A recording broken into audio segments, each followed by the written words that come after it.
عزیز طلباء و طالبات، آج کے الیکٹرانک درسی سبق کا عنوان ہے اصغر گونڈوی کی ایک غزل کی تدریس۔ 19ویں صدی کا آخری نصف حصہ 1850 سے 1900 تک شعر و ادب کا سنہری دور کہلایا جا سکتا ہے۔ خواجہ الطاف حسین حالی، شبلی، عبدالحلیم شرر، اکبر الہ آبادی، علامہ اقبال، جگر مراد آبادی، اصغر گونڈوی، حسرت موہانی، فانی بدایونی اور داغ دہلوی جیسے شاعروں کا طوطی بول رہا تھا۔ ہر شاعر اپنے منفرد اسلوب کا حامل تھا۔ عزیز طلباء و طالبات، اس دور کے جانے مانے شاعر اصغر گونڈوی قلندر مزاج شاعر تھے، جن کی شاعری تصوف کے ارد گرد گھومتی ہے۔ ان کے ہاں ہجر و وصال نہیں بلکہ تصوف کے جلال و جمال کے جلوے دکھائی دیتے ہیں۔ آئیے ہم سب سے پہلے اصغر کی زندگی کے حالات آپ سے بیان کرتے ہیں۔ اصغر حسین ان کا اصلی نام ہے۔ یہ ضلع گورکھپور کے ایک قصبے میں 1 مارچ 1884 کو پیدا ہوئے، لیکن بچپن ہی میں گونڈہ اپنے والد کے ساتھ آ گئے تھے، جہاں ان کے والد ایک قانونی محکمے میں برسر خدمت تھے اور وہیں سے وظیفے پر سبکدوش ہوئے۔ اصغر چونکہ مستقلاً گونڈہ ہی میں رہتے تھے، اس لیے گونڈوی کہلاتے تھے۔ اصغر کی باضابطہ تعلیم کسی مدرسے میں نہ ہو سکی، مگر انہوں نے ذاتی محنتوں سے عربی، فارسی کے ساتھ ساتھ انگریزی بھی سیکھ لی۔ فطری صلاحیت کی وجہ سے اردو شعر گوئی کی طرف راغب ہوئے۔ مطالعہ کتب اور غور و فکر کی عادت کی وجہ سے انہوں نے اس میدان میں کافی ترقی کی۔ کلاسیکی ادب اور مذہب سے لگاؤ نے ان کو ایک اچھی شعری روایت کا امین اور علمبردار بنایا۔ وہ بظاہر صوفی منش تھے، مگر طبیعت میں بلا کی رنگینی و ظرافت بھی تھی۔ مرزا احسان احمد اعظمی نے اصغر کا شعری مجموعہ روح نشاط مرتب کرتے ہوئے اصغر کے تعارف میں لکھا، باوجود لذت شناس تصوف ہونے کے حضرت اصغر دنیاوی تعلقات سے آزاد نہیں تھے، چنانچہ گونڈہ میں ان کا ایک چشمے یعنی عینک کا مستقل کارخانہ تھا۔ جگر مراد آبادی سے اصغر کے بہت زیادہ قریبی تعلقات تھے، دونوں ہمزلف بھی تھے۔ جگر جہاں ہجر و وصال کے شاعر تھے، وہیں اصغر تصوف کے جلال و جمال میں پناہ لیتے دکھائی دیتے ہیں۔ یوں بھی مشہور مقولہ ہے، تصوف برائے شعر گفتن خوب است، یعنی تصوف شعر کہنے کے لیے بہت خوب ہے۔ اس طرح ہر شعر کے تصوف کے حوالے سے کچھ نہ کچھ مطالب نکالے ہی جا سکتے ہیں، اور اگر شاعر فطرتاً صوفی مزاج ہو تو اس کے اشعار میں تصوف کا رنگ آ ہی جاتا ہے۔ اصغر بھی محض رومانی شعر یا فلسفیانہ شعر کہنے کے بجائے صوفیانہ لب و لہجہ اپناتے ہیں۔ آئیے کچھ شعر ان کے پڑھتے ہیں جو تصوف سے تعلق رکھتے ہیں۔ یہ عشق نے دیکھا ہے، یہ عقل سے پنہا ہے، قطرے میں سمندر ہے، ذرے میں بیاباں ہے۔ اور ایک شعر ان کا ہے کہ 100 بار تیرا دامن ہاتھوں میں میرے آیا، 100 بار تیرا دامن ہاتھوں میں میرے آیا، جب آنکھ کھلی دیکھا اپنا ہی گریباں ہے، جب آنکھ کھلی دیکھا اپنا ہی گریباں ہے۔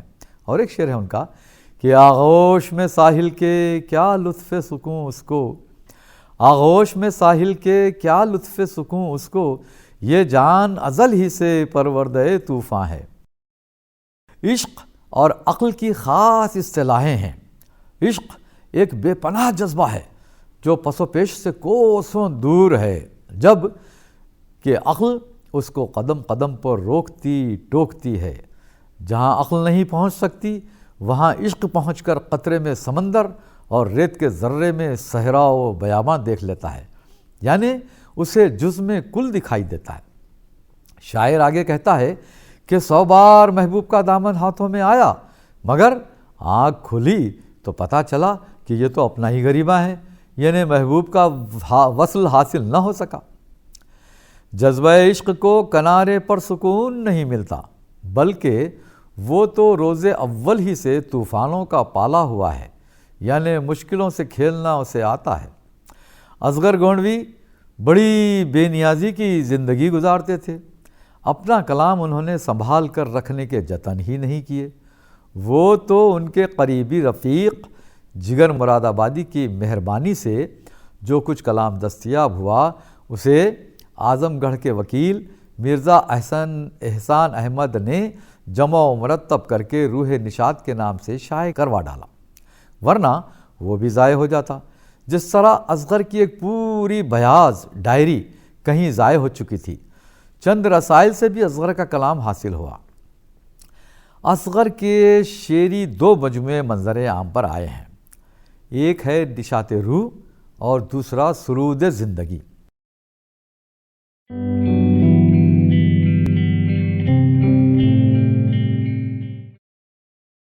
مرزا احسان احمد اعظمی کا احسان ہے کہ انہوں نے جگر مراد آبادی اور اصغر گونڈوی کو ادبی دنیا میں زندہ و پائندہ رکھنے کے جتن کیے۔ مرزا احسان احمد ان دونوں شاعروں کے مداح تھے، چنانچہ انہوں نے نہ صرف روح نشاط مرتب کیا بلکہ اس پر ایک بھرپور مقدمہ بھی لکھا۔ اصغر کے کلام میں صفائی و برجستگی، جوش و مستی، فلسفہ و حکمت، لطافت خیال و ندرت ادا کے عناصر تلاش کیے اور مثالوں سے اصغر کی شاعرانہ خصوصیات پر روشنی ڈالی۔ فلسفہ و حکمت کے حوالے سے اصغر کا ایک شعر، کیا درد ہجر اور یہ کیا لذت وصال، کیا درد ہجر اور یہ کیا لذت وصال، اس سے بھی کچھ بلند ملی ہے نظر مجھے، اس سے بھی کچھ بلند ملی ہے نظر مجھے، پیش کرتے ہوئے احسان احمد نے فرمایا کہ اصغر محض ہجر و وصال تک محدود رہ جانے والے شاعر نہیں، بلکہ وہ ایک بلند نگاہ شاعر تھے جن کے لیے ہجر و وصال ذیلی حیثیت رکھتے ہیں۔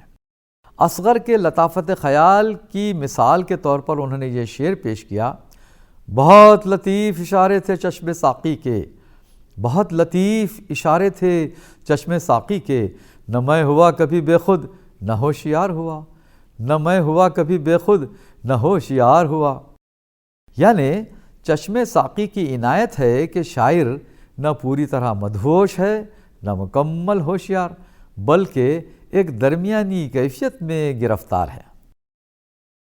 تصوف کے رنگ کی مثال کے طور پر اصغر گونڈوی کا یہ شعر دیکھیے، 100 بار تیرا دامن ہاتھوں میں میرے آیا، 100 بار تیرا دامن ہاتھوں میں میرے آیا، جب آنکھ کھلی دیکھا اپنا ہی گریباں ہے۔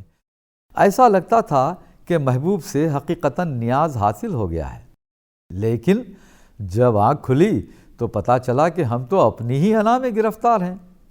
اصغر کی ندرت کے تعلق سے ایک نکتہ یہ ہے کہ اصغر فارسی تراکیب بہت برتتے ہیں۔ یوں بھی تصوف کا تعلق بھی عجمی فکر یعنی ایرانی ہے، اسی لیے اس کے بیان کرنے کے لیے فارسی لہجہ اختیار کیا جائے تو کوئی تعجب کی بات نہیں ہے۔ ایک شعر دیکھیے، بڑا تصوف کا شعر ہے، لو شمع حقیقت کی اپنی ہی جگہ پر ہے، لو شمع حقیقت کی اپنی ہی جگہ پر ہے، فانوس کی گردش سے کیا کیا نظر آتا ہے۔ نئے دور میں یہ شعر بڑی آسانی سے سمجھ میں آ سکتا ہے کہ روشن بلب کے اوپر جو فانوس یعنی کور ہے وہ اگر گردش کرتا ہے تو رنگ برنگی روشنیاں پھوٹتی ہیں۔ اس طرح خالق حقیقی تو ایک اور صرف ایک ہی ہے، اس کے جلوے البتہ بے حساب و بے شمار ہیں۔ اصغر گونڈوی کے تعلق سے مرزا احسان احمد نے کھل کر لکھا ہے، بادئ تصوف کا نشہ سر میں ہونے کے باوجود اصغر نہایت شگفتہ مزاج اور رنگین طبع واقع ہوئے تھے۔ وہ اپنے پہلو میں ایک زندہ بیدار دل رکھتے تھے جو سر تا پا نشاط حیات سے مخمور ہے، اس لیے ان کی زبان سے جو حرف نکلتا ہے کیف و سرور سے لبریز ہوتا ہے۔ ایک شعر مثال کے طور پر کہ سرمستیوں میں شیشے میں لے کے ہاتھ میں، سرمستیوں میں شیشے میں لے کے ہاتھ میں، اتنا اچھال دیں کہ سریا کہیں جسے۔ یعنی سرمستیوں کے دوران ہاتھ میں شراب کی بوتل اگر ذرا ہلا کر کھولیں تو فوارے سے چھوٹتے ہیں، گویا کہکشاں جیسا منظر پیش کرتے ہیں۔ عیش و نشاط کا جو منظرنامہ اصغر نے پیش کیا ہے وہ نئے دور میں آسانی سے سمجھ میں آ سکتا ہے۔ غزل کو اردو ادب کی آبرو کہنے والے رشید احمد صدیقی کے پسندیدہ شاعروں میں جگر مراد آبادی، اصغر گنڈوی اور مولانا اقبال سہیل کے نام نامی آتے ہیں۔ مشہور و معروف نقاد شمس الرحمن فاروقی نے خود یہ اعتراف کیا کہ ایک مضمون میں جب انہوں نے اصغر گونڈوی کو کمزور شاعر قرار دیا تھا، پروفیسر رشید احمد صدیقی نے ایک پوسٹ کارڈ کے ذریعے احتجاج کرتے ہوئے لکھا تھا کہ کم از کم فاروقی سے انہیں یہ توقع نہیں تھی کہ وہ اصغر کو کمزور شاعر قرار دیں گے۔ گویا رشید احمد صدیقی اصغر کو معمولی شاعر نہیں سمجھتے تھے۔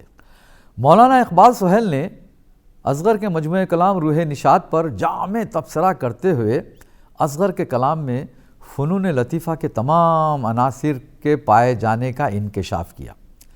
اصغر کے کلام میں نہ صرف اسرار و معارف کا اظہار ہے بلکہ رقص و موسیقی کی کھنک اور مصوری اور بت تراشی کی جھلک بھی پائی جاتی ہے۔ موجودہ دور کے محاورے میں اگر ہم بات کریں تو کہہ سکتے ہیں کہ اصغر کے اشعار بصری و حسی پیکروں سے عبارت ہیں۔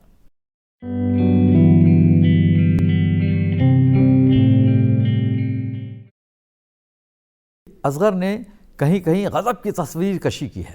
ایک شعر دیکھیے، تصویر ہے کھینچی ہوئی ناز و نیاز کی، میں سر جھکائے اور وہ خنجر لیے ہوئے۔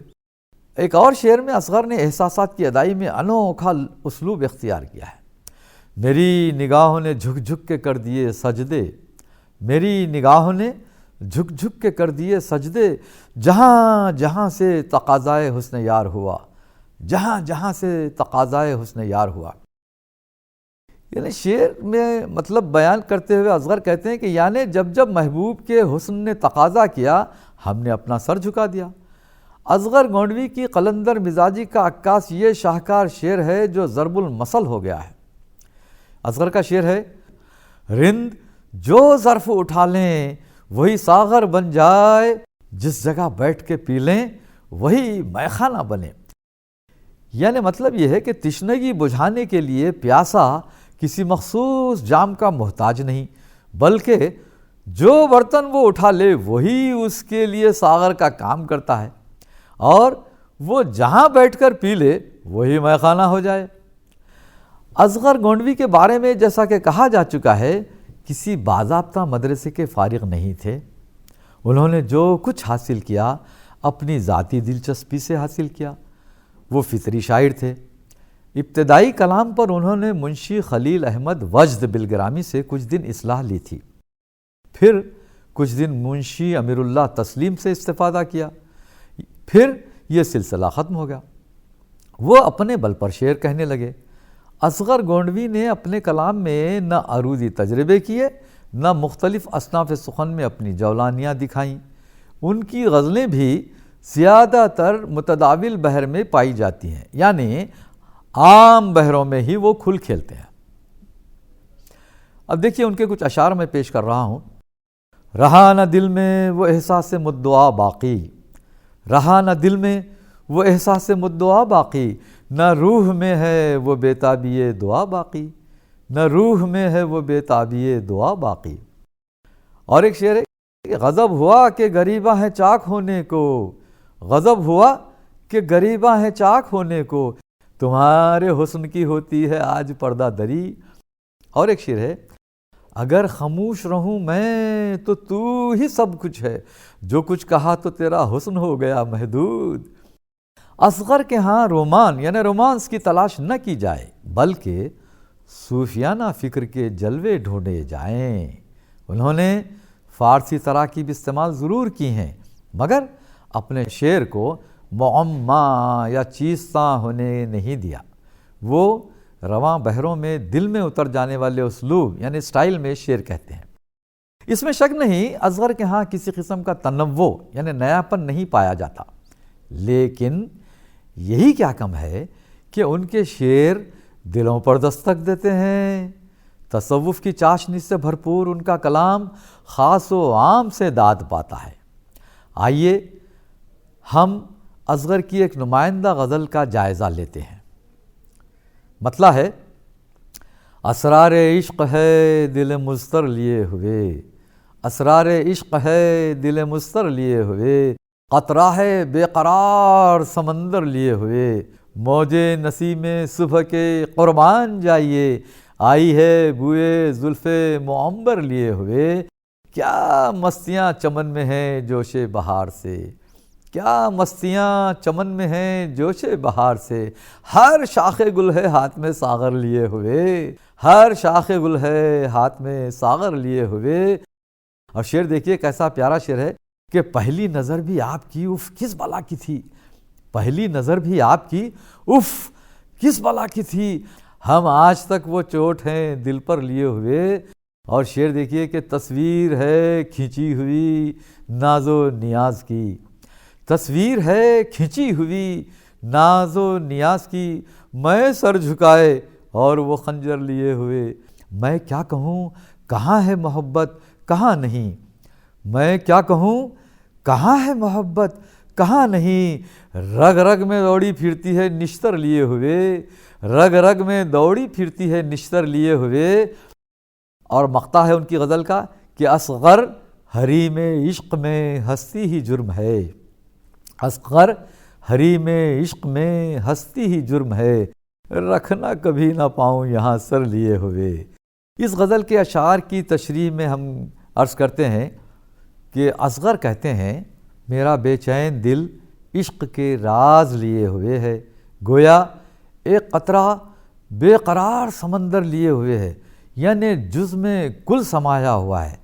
دیکھیے یہاں جو اصغر نے استعمال کیا ہے قطرہ بے قرار سمندر لیے ہوئے، یعنی قطرے کی طرف بھی یہ بے قرار کا لفظ جاتا ہے اور سمندر کی طرف بھی، تو اس طرح انہوں نے بڑے حسن سے کام لیا اور جز میں کل جیسا سمایا ہوا یہ تصوف کا مسئلہ ہے اس کو پیش کرنے کی کوشش کی۔ صبح صبح کی ٹھنڈی ہوا کے قربان جائیے کہ وہ محبوب کی زلفوں کی خوشبو لیے ہوئے ہے، چمن میں جوش بہار کی سرمستیوں کا وہ عالم ہے کہ لگتا ہے پھولوں بھری ٹہنی پر ہر پھول ایک ساغر لیے ہوئے ہے، یعنی پھول کو اصغر نے جام میں سے تشبیہ دی ہے۔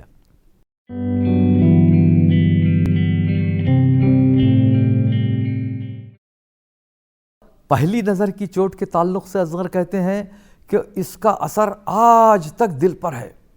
حسن کا ناز اور عشق کی نیاز مندی کی تصویر اصغر کھینچتے ہوئے فرماتے ہیں کہ تصویر کچھ اس طرح کھینچی ہے گویا میں سر جھکائے ہوئے ہوں اور وہ ہاتھ میں خنجر لیے ہوئے ہیں، یعنی میں ان کا ہر ستم سر جھکائے قبول کرتا ہوں۔ یہ تسلیم و نیاز کی جو منزل ہے اسے اصغر نے بڑی خوبی سے اپنے شعر میں پیش کیا ہے۔ اور اگلے شعر میں اصغر کہتے ہیں کہ میں اب تم سے کیا بتاؤں کہ محبت کہاں ہے اور کہاں نہیں ہے، وہ تو میرے پورے جسم میں یعنی پورے بدن میں بلکہ رگ رگ میں دوڑتی پھرتی ہے اور تڑپاتی رہتی ہے۔ جس طرح نشتر چلاتا ہے بدن پر نشتر چلتا ہے تو تکلیف ہوتی ہے، اسی طرح محبت پورے بدن میں گھومتی پھرتی دوڑتی پھرتی ہے۔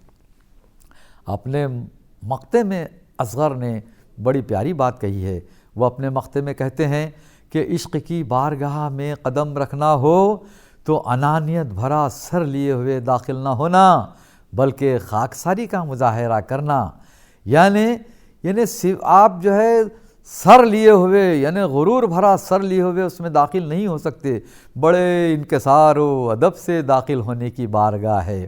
عشق کی بارگاہ ایسی ہے کہ وہاں بہت ہی اطمینان سے عاجزی سے انکساری سے قدم رکھنا ہوتا ہے۔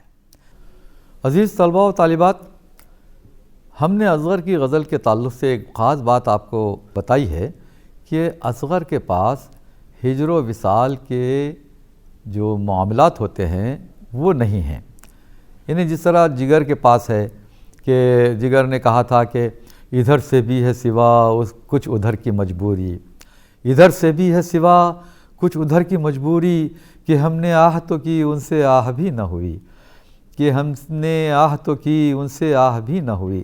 تو یہ جو ہجر و وصال کے معاملات ہیں وہ جگر مراد آبادی کے پاس موجود ہیں، لیکن جگر مراد آبادی کے بالکل قریبی ساتھی دونوں ہمزلف بھی ہیں، یعنی جگر اور اصغر دونوں ہمزلف ہیں، اور پھر جگر کو اصغر سے بڑی عقیدت بھی تھی۔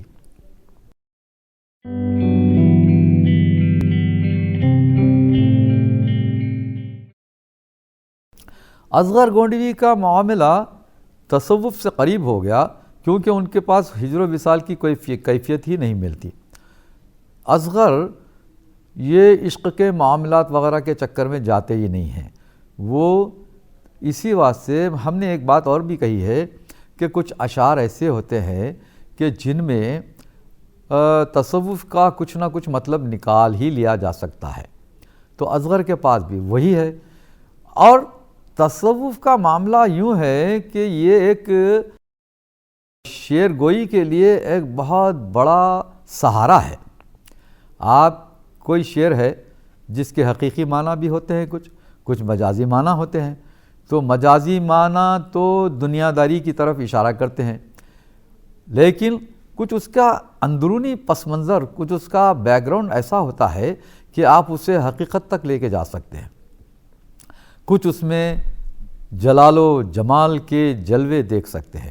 وہی حال اصغر کا معاملہ ہے۔ اصغر کہتے ہیں کہ اسرار عشق ہے دل مستر لیے ہوئے، اسرار عشق ہے دل مستر لیے ہوئے، قطرہ ہے بے قرار سمندر لیے ہوئے، تو قطرہ ہے بے قرار سمندر لیے ہوئے۔ تو یہاں جو ہے نا قطرہ ایک انسان کی ذات ہے اور سمندر وہ اللہ تعالیٰ کی ذات ہے۔ تو تصوف کا ایک مسئلہ یہ بھی ہے کہ قطرہ جو ہے جا کے سمندر میں ضم ہو جاتا ہے، یعنی اکثر یہ بھی کہا جاتا ہے، دیکھیے واصل حق ہو گئے، اگر کوئی کسی کا انتقال ہو جاتا ہے تو اس کو کہتے ہیں واصل حق ہو گیا، واصل بحق ہو گیا۔ تو یہ جو ہے یہ وہی تصوف کی اصطلاح ہے، اور اس اصطلاحات کو اصغر نے اپنی شاعری میں بہت بڑھتا ہے، لیکن کہیں کہیں ان کے پاس رومان بھی آ گیا ہے۔ بنیادی طور پر تو وہ تصوف کے شاعر ہیں، مگر کہیں کہیں ان کے پاس رومان بھی آ گیا ہے۔ جیسے ان کا ایک شعر جیسا ہم نے پڑھا تھا بھی کہ موجے نسیم صبح کے قربان جائیے، موجے نسیم صبح کے قربان جائیے، آئی ہے بوئے زلف معمبر لیے ہوئے۔ تو ظاہر ہے یہ وصال سے عبارت ہے یہ شعر کہ اپنی محبوبہ کی زلفوں کی خوشبو لیے ہوئے جو ہوا آئی ہے تو اس کے قربان جانے کو جی کرتا ہے۔ تو یہاں جو ہے شاعر اپنے رومانی مزاج کی عکاسی کرتا ہے۔ اسی طرح رومانی مزاج کا ایک شعر یہ بھی ہے کہ پہلی نظر بھی آپ کی اف کس بلا کی تھی، پہلی نظر بھی آپ کی اف کس بلا کی تھی، ہم آج تک وہ چوٹ ہیں دل پر لیے ہوئے۔ تو اس میں بھی جو ہے نا رومان ہے۔ البتہ یہاں جو ہے پھر وہی تصوف کی بات آ گئی کہ تصویر ہے کھینچی ہوئی ناز و نیاز کی، تصویر ہے کھینچی ہوئی ناز و نیاز کی، میں سر جھکائے اور وہ خنجر لیے ہوئے۔ تو یہاں شاعر پھر وہی بتاتا ہے کہ دیکھیے میں سر تسلیم خم ہے جو مزاج یار میں آئے، جو مصرع ہے بہت مشہور کہ سر تسلیم خم ہے جو مزاج یار میں آئے، یعنی محبوب کے آگے سر اٹھانا نہیں بلکہ سر جھکا دینا چاہیے، اس کی جو بھی مرضی ہوتی ہے اس کو بالکل قبول کر لینا چاہیے۔ اور یہاں جو آخری مقطع میں اصغر نے بہت ہی کامیاب مقطع کہا ہے، اصغر حریم عشق میں ہستی ہی جرم ہے، اصغر حریم عشق میں ہستی ہی جرم ہے، رکھنا کبھی نہ پاؤں یہاں سر لیے ہوئے۔ یعنی یہاں دیکھیے اپنے آپ کو پوری طرح محبوب کی مرضی کے آگے جھکا دینا چاہیے۔ حریم عشق یعنی عشق کی بارگاہ میں اپنی زندگی قربان کر دینا چاہیے، اپنی زندگی کا احساس نہیں بلکہ محبوب کی مرضی کو دخل ہونا چاہیے۔ یہاں ہم اپنا سر لیے ہوئے نہیں بلکہ پاؤں ایسا رکھنا چاہیے کہ بالکل انکسار کا مظاہرہ ہو، وہاں بالکل سر اٹھانے کا معاملہ نہ ہو بلکہ بہت ہی انکسار، عاجزی کا مظاہرہ ہونا چاہیے۔ یہی اصغر کی خوبی ہے، اور پوری شاعری میں ان کے پاس اسی طرح کا تصوف کا معاملہ ہوتا ہے۔ یہ رومانی شاعری نہیں کرتے، گل و بلبل کی شاعری نہیں کرتے، شمع و پروانے کی شاعری نہیں کرتے، بلکہ اگر وہ کرتے بھی ہیں، کوئی بات کرتے ہیں تو اس میں تصوف کا پہلو رہتا ہے۔ یہ اصغر کی شاعری کی خصوصیت ہے۔ طلباء و طالبات، اصغر کی شاعری کا ہم نے پوری طرح جائزہ لیتے ہوئے بتا دیا آپ کو کہ ان کے پاس جو اہم معاملات ہیں وہ کسی دنیا کی گوشت پوش کی کسی عورت سے متعلق نہیں ہے، بلکہ کائنات کے مالک کی طرف ان کی شاعری کا اشارہ ہوتا ہے۔ وہ کوشش یہ کرتے ہیں کہ وہ عشق حقیقی کا مظاہرہ کریں، یہ عشق مجازی کے گلیوں میں سرگرداں نہیں ہوتے، بلکہ تصوف کی باتیں کرتے ہیں جو عشق حقیقی کا اہم عنصر ہے، اور تصوف کے لیے یہی ہے۔ عزیز طلباء و طالبات، جیسا کہ ہم نے آپ کو بتایا کہ اصغر کے 2 شعری مجموعے ہیں، روح نشاط اور سرود زندگی۔ یہ ان کے 2 شعری مجموعے ہیں اور یہی بار بار شائع ہوتے رہے ہیں۔ لیکن آپ، یہ انتخاب کلام ہے اصغر کا، ان کے علاوہ اگر آپ کچھ اور اصغر کے بارے میں معلومات حاصل کرنا چاہتے ہیں اور ان کے بارے میں، ان کی شاعری کے بارے میں کچھ اور آپ کو معلومات چاہیے، تو آپ یوٹیوب پر جائیے اور اصغر گونڈوی کا نام ماریے، آپ کو بہت ساری معلومات حاصل ہوں گی۔ اس کے علاوہ ریختہ.com میں آپ کو اصغر گونڈوی کی کئی غزلیں مل جائیں گی، اصغر گونڈوی کا تعارف مل جائے گا، اور ان کی غزلیں نہ صرف آپ اردو رسم الخط میں پڑھ سکیں گے، ہندی دیوناگری خط میں بھی پڑھیں گے، اور رومن انگلش میں بھی ان کی غزلیں آپ کو مل جائیں گی۔ اس طرح آپ کو اصغر گونڈوی کا مکمل تعارف حاصل ہوگا۔